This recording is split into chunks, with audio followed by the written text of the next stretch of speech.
Bonjour tout le monde, mon nom est Julien Brault, cofondateur de Art-Bacon. Aujourd'hui, je vais vous parler des géants de la tech aux États-Unis.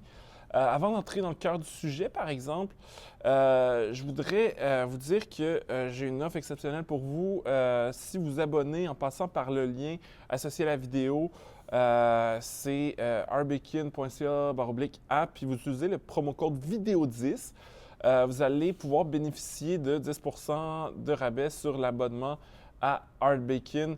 Art-Bacon, c'est une application mobile qui va se connecter sur vos comptes de banque, sur vos comptes d'investissement, qui va analyser votre portefeuille, va vous présenter toutes les données dont vous avez besoin pour prendre de meilleures décisions financières, surtout en cette période mouvementée. Je pense que c'est l'outil dont vous avez besoin pour mieux vous occuper de votre portefeuille. Allez regarder ça. Donc aujourd'hui, comme je vous disais, je vais aller dans l'app puis je vais aller dans la section Explorer.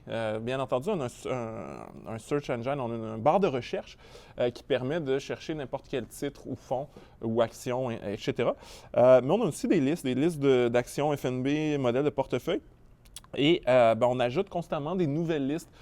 Donc, une des listes qu'on a ajoutées récemment, puis c'est pas un sujet, c'est pas un nouveau sujet, c'est GAFAM. Je ne sais pas si vous avez déjà entendu cet acronyme-là.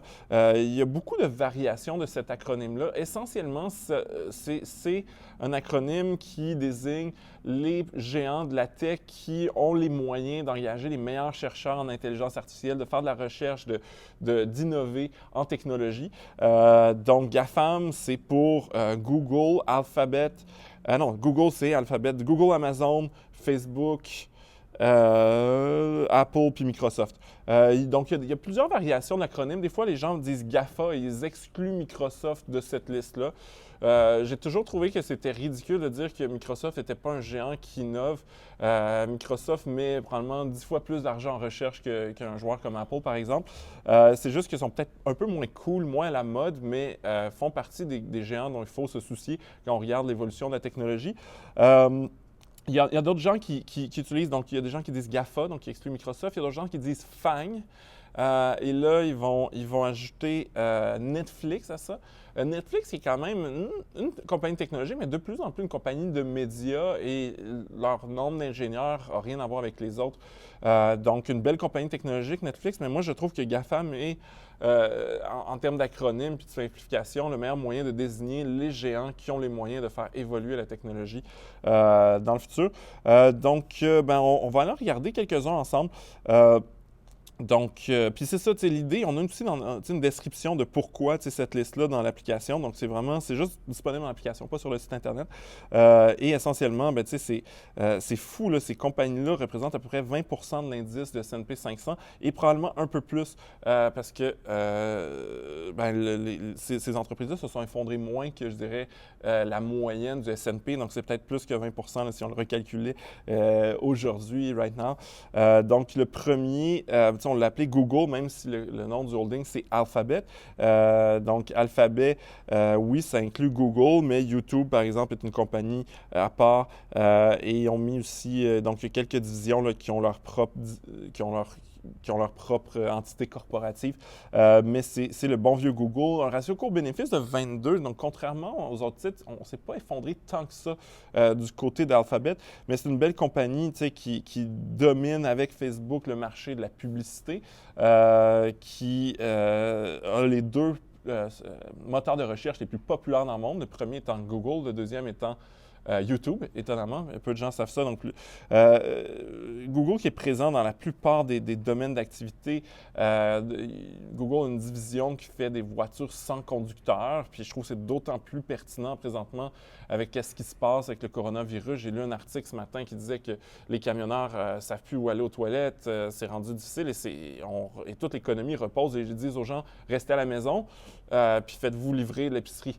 Ça prend quand même du monde qui conduisent des camions pour aller livrer des choses aux gens à la maison. Google est à l'avant-plan de la technologie de voitures sans conducteur grâce à l'intelligence artificielle. Donc, c'est quand même une compagnie très prometteuse qui, oui, on paye peut-être on paye un prix qui n'est pas si bas que ça présentement dans le marché, mais tout le monde s'entend, l'entreprise va continuer d'être profitable pendant la crise et tout le monde s'entend à ce que l'entreprise existe encore dans les prochaines années. Donc, c'est quand même des belles compagnies. Amazon aussi, si on parle encore c'est une très, très belle compagnie, on paye très, très cher pour les bénéfices, mais c'est le cas depuis le début de l'histoire d'Amazon. On a toujours été une compagnie qui faisait très peu de profit parce qu'on réinvestit massivement. Amazon, puis là, on pourrait, c'est le plus gros détaillant en ligne dans le monde, une présence géographique, partout dans le monde, a plusieurs technologies vraiment intéressantes, notamment les magasins Amazon Go sans caissier et sans, il n'y a même pas besoin de faire de caisse puis de cliquer sur des boutons, par exemple.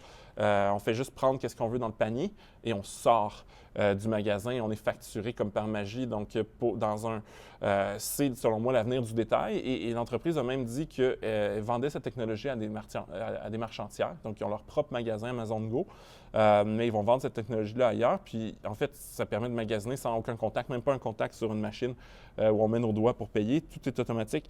Et c'est juste une des, si on passe à travers GAFAM, on pourrait parler 2 heures ou 10 heures de chaque compagnie avec tous les projets innovateurs qui se passent du côté de chacun. Amazon aussi, ils ont toute une business d'informatique de nuage ou d'hébergement en nuage, c'est-à-dire sur des serveurs.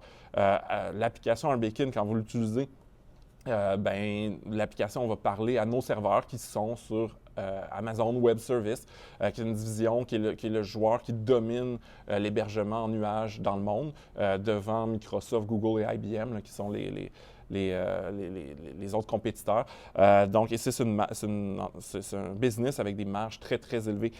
Donc, une belle compagnie, mais on paye cher, par exemple. Et c'est normal, on paye toujours pour qu'est-ce qu'on a. Facebook aussi, ratio court-bénéfice de 24.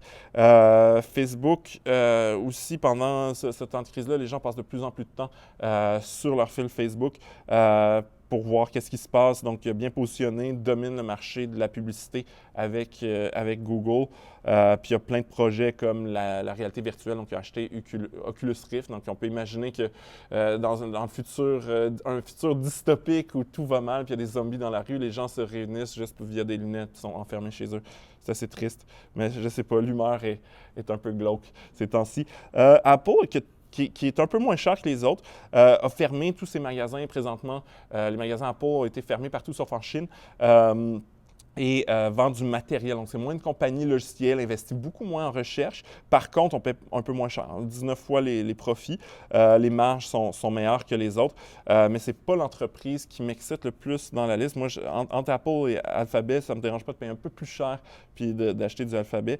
Et finalement, Microsoft qui est ratio court-bénéfice de 25, des marges de profit exceptionnelles à 31 Microsoft, bien entendu, oui, fait de la recherche, mais c'est le numéro 1 du logiciel. C'est sûr que les gens achètent moins de logiciels, c'est plus en nuage, mais sont les deuxièmes derrière Amazon Web Service pour l'hébergement en nuage avec Azure. Et tous leurs logiciels maintenant sont disponibles sous forme en ligne, donc que ce soit Word, Outlook, ainsi de suite. Donc, c'est quand même une belle entreprise qui fait beaucoup de recherche aussi.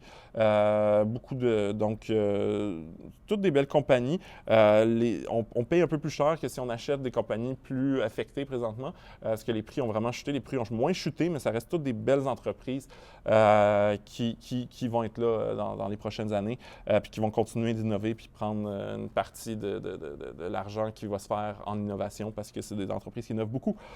Donc, si vous voulez accéder à cette liste-là, mais aussi des dizaines, voire on n'a pas des centaines, je pense que on doit être proche de 100. En tout cas, on a plein de listes thématiques comme ça, de FNB, d'actions, de modèles de portefeuille. Donc, allez télécharger Arbekin, utilisez notre promo code et si vous voulez ouvrir un compte d'investissement, allez sur arbekin.ca/offre et regardez les offres qu'on a. On a vraiment des offres exceptionnelles pour les gens qui veulent investir en bourse. Sur ce, bonne journée.